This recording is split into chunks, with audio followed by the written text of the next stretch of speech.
What if I told you that some of your favorite grocery staples are on the brink of vanishing? And not years from now, but as soon as the end of March 2025. Over 47% of major U.S. grocery stores are already dealing with alarming shortages. The craziest part? Most people don't even know what's coming, but you're about to. Hi there. I've spent the last week dissecting data from top grocery chains and speaking directly with industry insiders. What I uncovered is shocking. A mix of climate disasters, production disruptions, and logistical nightmares is creating the perfect storm. The result? Everyday items you rely on are disappearing fast. The 10 items I'm about to reveal aren't just guesses. They're backed by hard data and urgent supplier warnings. Believe me, when I discovered what's at number 1, even the pros I talked to were caught off guard. Stay tuned, because this is a grocery list you can't afford to miss. 10. Pasta products. I was absolutely stunned to learn just how fragile the availability of pasta has become. Since January 2025, global wheat prices have skyrocketed by 32%, sending shockwaves through pasta production and causing shortages I never thought I'd see. The reality is harsh. North America's major durum wheat regions, which are crucial for producing pasta, have been hit with severe droughts. These tough conditions have led to the lowest wheat yields in over 15 years. The effect is palpable, and the ripple impact has made pasta products increasingly scarce. When I walk through my local grocery store's pasta aisle, it's often barren. To make matters worse, major grocery giants like Kroger and Walmart are now putting strict limits on how much pasta customers can purchase. It's no wonder panic buying has broken out in multiple regions, and pasta sales have surged by 400% in some areas. Even household names in pasta production are struggling. Barilla, the largest pasta maker, is currently operating at only 60% manufacturing capacity, and that's primarily due to the severe grain shortages plaguing the global supply chain. This news is a startling wake-up call, and it's changed how I think about everyday staples like spaghetti or macaroni. Stocking up on pasta feels less like hoarding and more like planning ahead at this point. One tip I've taken seriously is supporting local pasta makers, many of whom are stepping up production to offset some of the big gram shortages. Their products are often fresher and quite delicious, and supporting local businesses makes me feel like I'm contributing to a solution. 9. Citrus fruits. The future of citrus fruits feels just as uncertain, and the more I learn about it, the more concerned I grow about what lies ahead. Florida, once a powerhouse in the citrus industry, is experiencing a devastating harvest season. The numbers don't lie. 2025 has seen the industry at its lowest harvest in 87 years. Citrus greening disease, a relentless and destructive scourge, has reduced production by a staggering 75%. I've watched this unfold with disbelief. The vibrant oranges and lemons we all take for granted are becoming a rare luxury. And it's not just Florida. Across the Atlantic, Mediterranean lemon crops have been hammered by severe winter storms, leaving their production in shambles. At the same time, Mexico, another major citrus exporter, is grappling with widespread droughts. The harsh reality is that prices for oranges and lemons are set to nearly double by late March. Already I've noticed organic citrus options disappearing from store shelves, and I'm bracing for a time when even the conventionally grown fruits become hard to find or outrageously expensive. To make the most of what's available now, I've started buying citrus in bulk while I still can. A handy tip that's made a world of difference for me is freezing the juice in ice cube trays. It's a simple way to ensure I'll have some form of citrus access for cooking, drinking, or even baking once prices get even crazier or stock completely vanishes. 8. Coffee. I never imagined that coffee, the lifeblood of mornings and productivity, could be in jeopardy. Yet here we are, facing one of the most shocking disruptions in the coffee supply chain in years. Brazil, the powerhouse that supplies 40% of the world's coffee, has been grappling with its worst drought in 15 years. This has resulted in a staggering 23% drop in premium coffee bean production. For coffee lovers like me, this is nothing short of a crisis. It doesn't stop with Brazil, though. Weather disruptions in other major coffee-producing countries like Vietnam and Colombia have compounded the issue. Coffee harvests have been devastated, leaving the entire global coffee market in turmoil. If you've noticed your favorite roasts getting harder to come by, or certain blends disappearing off the shelves, this is why. Major coffee brands are reportedly stockpiling beans to ride out the storm. However, this strategy only underscores how severe the situation is. Premium roast shortages are expected to peak by late March 2025, and prices are predicted to skyrocket by 30–40%. It might be time for all of us coffee enthusiasts to brace ourselves for a period of compromise, if not outright scarcity. Here's my personal tip for weathering this storm, and yes, I'm taking my own advice here. Start stocking up on whole beans now. Whole beans have a much longer shelf life than ground coffee, especially if you store them in airtight containers. Stash them away in a cool, dark place, and you'll buy yourself some time before prices reach their predicted highs, or worse, before your favorite blends vanish altogether. I've already started building up my supply because, for me, mornings just don't happen without coffee. 7. Dairy products. If you're anything like me, your fridge probably always has milk, some fancy cheeses for a snack, and maybe a tub of Greek yogurt for breakfast. It's another pantry staple that most of us might not imagine running out of. But as surprising as it may seem, dairy products are slipping into the endangered groceries list as well. Here's the harsh reality. Milk production has dropped by a shocking 23% across major dairy states, with California bearing the brunt of it at a staggering 31% decline. This sharp drop isn't just a random occurrence. Rising feed costs for dairy cows have created an economic squeeze on farmers, forcing many to rethink their approach. Surprisingly, 40% of dairy farms in Wisconsin are converting to oat milk production.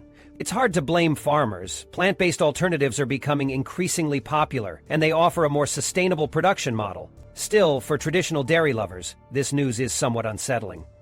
The shortages are expected to hit premium products the hardest. Think Greek yogurt, artisan butter, and specialty cheeses. These are items that many of us enjoy but may now find ourselves having to do without, or at least paying significantly more for.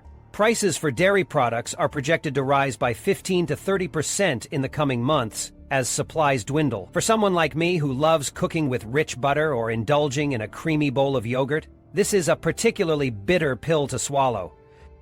But here's the good news. I've discovered that local micro-dairy networks can be a lifesaver. Many offer subscription-based fresh dairy deliveries, which could help you secure consistent supplies of milk and other dairy goodies. Supporting local farms also means supporting your own community during these tough times. At the very least, consider stocking up on your favorite specialty dairy items now, before shortages and price surges hit their peak. I know I'm keeping an extra eye out for discounts on butter and cheese to squirrel away in my freezer. 6. Cooking oils.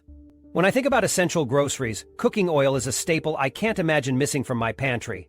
Unfortunately, the supply of cooking oils has faced significant challenges over the past year, and these disruptions are on track to worsen. If you enjoy the rich flavor of olive oil in your dishes, you'll want to pay close attention to the ongoing crises impacting its availability. Heat waves have devastated olive harvests across top-producing countries like Spain, Italy, and Greece, resulting in a staggering 40% reduction in production.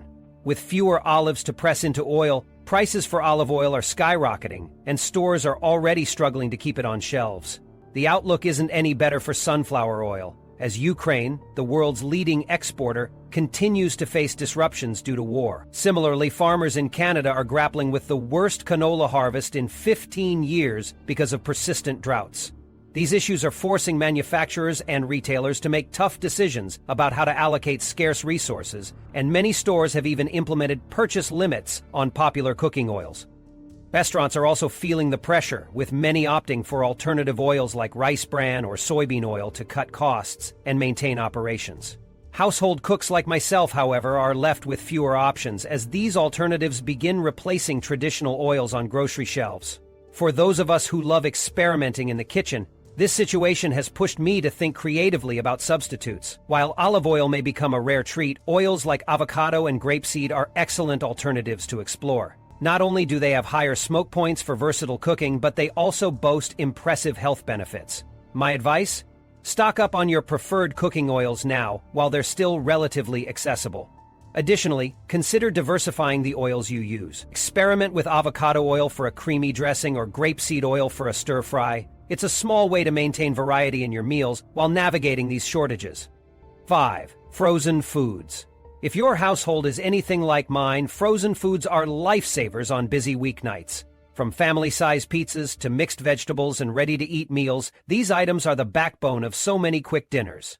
Unfortunately, frozen foods are another product line facing mounting challenges, and their disappearance could hit grocery stores well before March 2025. The rising cost of energy has played a huge role in this developing scarcity. Industrial freezers, vital for storing and transporting frozen foods, consume massive amounts of electricity, and with energy costs having surged by 40%, keeping these systems running is becoming prohibitively expensive. For companies that do manage to maintain their cold storage, additional strains like packaging costs, which are up by 35%, make it financially challenging to continue business as usual. On top of these costs, severe winter storms have dealt a blow to the nation's cold storage infrastructure, with nearly one-third of cold facilities damaged. This combination of forces is making it harder for producers and retailers to keep up with demand. I've personally noticed some of my favorite frozen goods disappearing from shelves over the past few months. Family-sized frozen pizzas, for example, are becoming increasingly hard to find, as are vegetable blends and larger quantities of pre-prepped meals.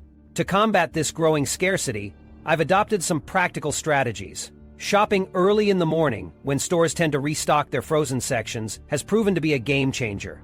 Another tip is to purchase family-sized portions whenever possible. If the product lasts, it makes for a more cost-efficient buy in the long run. With limited supply and rising costs, planning ahead is more essential than ever. Frozen foods might be convenient, but they won't stay readily available under current conditions, so it's worth thinking about alternatives that could fill your freezer woes in the coming months. 4. Canned goods. One of the most surprising shortages we're facing is with canned goods, staples that have long been cornerstones of pantries everywhere. California, often called the tomato capital of the United States, has borne the brunt of the problem. Unusual weather patterns have devastated the state's tomato belt, wiping out nearly 40% of its crop. This significant loss directly impacts the availability of canned tomatoes, one of the most versatile and commonly used canned foods. Whether it's soups, pasta sauces, or chili, canned tomatoes are indispensable, and their scarcity is already being felt on grocery store shelves. If you're a fan of canned tuna, the news isn't much better. Rising fuel costs and stricter fishing regulations have caused the cost of canned tuna to double, and supplies are dwindling. Tuna has always been a reliable and affordable source of protein, but now it's becoming a luxury for many families. That's on top of the long logistical challenges for getting seafood to markets from far-flung fisheries. And don't think you can comfortably wait this one out. Experts predict prices will only continue to climb in coming months. One of the more niche yet still significant shortages involves canned pumpkin. We all look forward to fall baked goods and seasonal treats, but Libby's, the top supplier of canned pumpkin in the market, has suffered major setbacks. Warehouse fires have gutted their supply chain, leaving shelves barren of this key ingredient nationwide. Worse yet, the shortages aren't close to being solved and could extend well into late 2025. For bakers, pie enthusiasts, and anyone who enjoys pumpkin-inspired meals, this is the time to stock up on whatever you can find. Because of this trifecta of challenges, my advice is simple and urgent. Start planning now for the shortages to intensify. Buy extra canned tomatoes, tuna, and pumpkin while they're still available. Storing canned goods properly increases their shelf life, meaning you can hold on to them for future use. And don't forget about alternatives. Dried tomato products or frozen fish can substitute for canned options in many recipes. These replacements might take a little adjusting in the kitchen, but they're worth the effort when your favorite go-to items are missing from stores. Timing matters too. The right time to make these purchases is now, before demand skyrockets further and supplies diminish even more. 3. Snack foods. Snack enthusiasts like me are in for a rude awakening, as many of our favorite treats are at risk of disappearing. Frito-Lay, a prominent player in the industry, is grappling with a massive crisis. A 43% shortage of premium corn, the critical ingredient behind many beloved snacks like chips and tortillas. On top of that, shipping delays from seasoning suppliers are throwing a wrench into production, making it harder for your favorite snacks to make it to stores. Maybe you've already noticed your go-to snack sizes are missing, or that certain flavors have become harder to find. The raw ingredient problems are compounded by production issues. Snack plants have had to slow down operations significantly due to equipment upgrades, leading to an overall capacity drop to just 60%. This has created a bottleneck effect, reducing the number of snacks that companies can sell nationwide. It's frustrating because snacks are such a comfort item, and when they're not available in the usual varieties or quantities, it's something we all notice almost immediately. Then there's the issue with Mondelez, the maker of crowd favorites like Oreos. Sugar prices have soared, adding fresh pressure to the market, while packaging shortages mean even if the snacks were ready to go, getting them into your hands is another hurdle entirely. This confluence of supply chain obstacles is making it harder and harder to keep snack shelves full. For now, the key is to strategize your snacking habits. I've found that smaller local stores or even wholesale clubs sometimes get obscure shipments of these products that larger chains might not prioritize. Shopping early in the week, especially on restocking days, improves your odds of finding what you're looking for. And most importantly, don't wait until the last minute. Acting ahead gives you the best chance to secure your favorites before the situation worsens. Snacking may not be a necessity, but it sure feels like one at times, and being proactive can help you avoid disappointment. 2. Breakfast items. When I think about breakfast, I can't help but imagine a cozy morning with a warm bowl of oatmeal, a crispy waffle drizzled with maple syrup, or a quick and easy bowl of cereal. However, all of that is rapidly changing, and these staples could soon be harder to find than we've ever imagined. It's a startling thought, but wheat shortages caused by extreme weather patterns, such as floods, across major agricultural regions are taking a toll on cereal production. Manufacturers have already reported a 35% decline in instant oatmeal production due to both raw material shortages and logistical challenges. The situation with frozen waffles painted an equally grim picture as I dug deeper into the issue. Aluminum, a key material for packaging, is in short supply, causing disruptions throughout the food supply chain. Couple that with soaring ingredient costs, and we're already seeing manufacturers shutting down operations entirely. It's shocking to imagine that a breakfast staple so many of us rely on might not always be sitting on grocery store shelves, ready for us. And then there's maple syrup, one of my all-time favorite ways to sweeten breakfast, naturally. This is where the reality of climate change feels especially personal and daunting. Maple syrup supplies are currently at their lowest levels since 2010. Largely due to unpredictable weather patterns that have disrupted the specific conditions needed to produce this liquid gold. Unseasonal frosts, abrupt temperature shifts, and shortened sap seasons are wreaking havoc on production. And worse, experts are signaling this could be a long-term trend, impacting us for years to come. What can we do? For me, the answer lies in planning and exploring alternatives. I've started to stock up on breakfast essentials where I can. And while I love frozen waffles and maple syrup, I've gotten creative in the kitchen, experimenting with homemade granola, crisped up toast with honey, and overnight oats. Not only are these healthier alternatives in many cases, but they also help me feel a little more independent and resourceful in the face of shortages.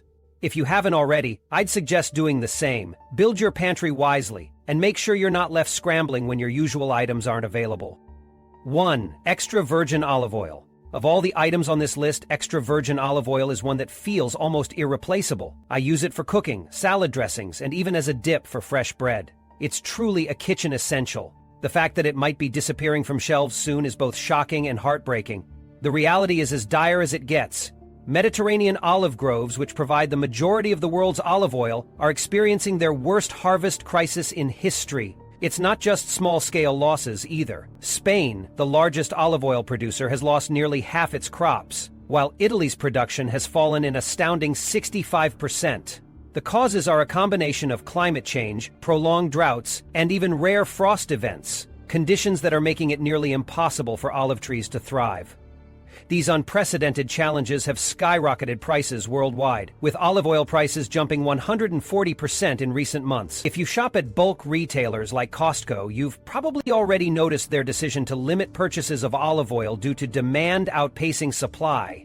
It's a troubling sign of things to come. I've personally started to think about how to manage this. For one, I've bought a few extra bottles of high-quality olive oil to keep tucked away in a cool, dark spot. While it's not practical to hoard an unlimited supply, having some on hand for when prices potentially rise even further feels like a reasonable precaution. However, I've also started exploring alternative oils, like roasted sesame oil or even avocado oil. Sure, they don't have quite the same flavor profile, but many of them are nutritious and versatile. The lesson here is clear to me. Our pantry staples aren't as guaranteed as we might think. Between strained agricultural systems and climate disruptions, we all need to be paying more attention to what's happening to the foods we rely on every day. Making informed choices now means less stress later, and if there's one takeaway from these challenges, it's that preparation and adaptability go a long way. General tips for handling shortages. When it comes to shortages, preparation is key, especially when surprising items might vanish from shelves sooner than expected. I've learned that joining local buying groups is a fantastic way to stock up on these soon-to-be scarce products by splitting bulk purchases with others, which not only saves money but also ensures access to supplies. I also rely heavily on price-tracking apps like Basket or Flash Food, which help me pinpoint deals and locate items still available in stock nearby. Timing my grocery trips is another practical strategy. Shopping early in the morning, particularly on restocking days like Tuesdays or Thursdays, often guarantees a better chance of finding what I need. Another tip I swear by is exploring alternative stores. Asian markets, ethnic grocery stores, and farmers markets have often been lifesavers for finding items others might overlook. Creativity also plays a role. When a product becomes unavailable, I start thinking about substitutions or recipes that use what's more readily accessible. Staying informed about supply chain trends and shortages helps me plan ahead, too. By staying proactive and flexible, I ensure I'm prepared for evolving availability before the end of March shortages leave shelves bare.